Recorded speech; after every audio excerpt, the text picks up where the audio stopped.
আমি নিজেকে আগে আয়নায় দেখতে হবে যে আমি আসলে কি, আমাকে আগে ঠিক করতে হবে।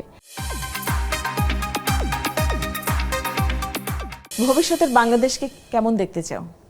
কোন কোন জায়গাটা তোমার জায়গা থেকে মনে হয় যে না এটা ঠিক করা উচিত, ওটা ঠিক করা উচিত? কেমন চাও বাংলাদেশ? বাংলাদেশকে কীরকম চাই সেটার জন্য আসলে আমাদের সবার মনটাকে চেঞ্জ করতে হবে। আমার কাছে মনে হয় আমাদের মনটা কেমন যেন খুব কলুষিত হয়ে গেছে, খুব হিংসাপরায়ণ হয়ে গেছে। এইটা যদি ঠিক না হয় তাহলে আসলে কি বলবো, কেউ কারো ভালো দেখতে পাচ্ছে না। আমি কেন যেন আমার কাছে এটা ফিল হয়, সবাই কেমন যেন এনভিয়াস হয়ে যাচ্ছে, মানে কারো ভালো দেখতে পাচ্ছে না। কেউ বিপদে পড়লে তাকে টেনে আরও বিপদে ফেলে দেওয়ার ট্রাই করছে। এই জায়গাগুলো যদি ঠিক করা যায়, আমাদের সবার মনটাকে যদি পরিষ্কার করা যায় এবং একটু আল্লাহ ভীতি যদি রাখা যায়, আমার কাছে মনে হয় আল্লাহ ভীতিটা যদি থাকে, তুমি কোনো খারাপ কোনো কাজ করতেই পারবে না। তুমি মিথ্যা বলতে পারবে না তুমি যদি আল্লাহকে ভয় পাও। তুমি কাউকে মনে কষ্ট দিয়ে কথা বলতে পারবে না। মানে আসলে তোমার লাইফটা পুরো সেট হয়ে যাবে। তোমার যদি এই ভয়টা থাকে যে আমি এটা করব, কেউ জানলো না কিন্তু আমার উপর আল্লাহ তো জানছে।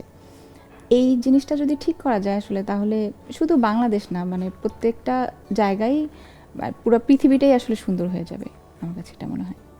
সেটা করতে হলে আসলে করণীয় কি, আর নিজেকে ঠিক করতে চেঞ্জ করতে হবে? আমার কাছে মনে হয় সবার আগে আমরা মানুষকে খুব জাজ করি, ও এটা করলো, ও এটা করলো, ভুল হয়েছে। আমি নিজেকে আগে আয়নায় দেখতে হবে যে আমি আসলে কি, আমাকে আগে ঠিক করতে হবে, আমার ঘরকে আগে ঠিক করতে হবে, তারপর আমি বাইরের কথা চিন্তা করব। এরকম যদি সবাই নিজেকে নিয়ে ভাবে, নিজের জায়গাটাকে নিয়ে ভাবে যে আমি আসলে কি করছি, আরেকজনের দোষটা না খুঁজে আমি আমার জায়গাটাতে কি করছি। আমরা বলি যে বাংলাদেশটাকে ঠিক করতে হবে। এখন চারিদিকে হচ্ছে যে মানে সৎ মানুষের বড় অভাব। আমি দেখি যে সততা নাই। তো সততাটা না থাকলে আমি আরেকজনের অসততা নিয়ে কথা বলছি কিন্তু নিজে অসৎ হয়ে কথাটা বলছি, তাহলে তো হবে না। আমাকে নিজে আগে বুঝতে হবে যে আমি কি কোনো রং করছি আরেকজনকে জাজ করার আগে।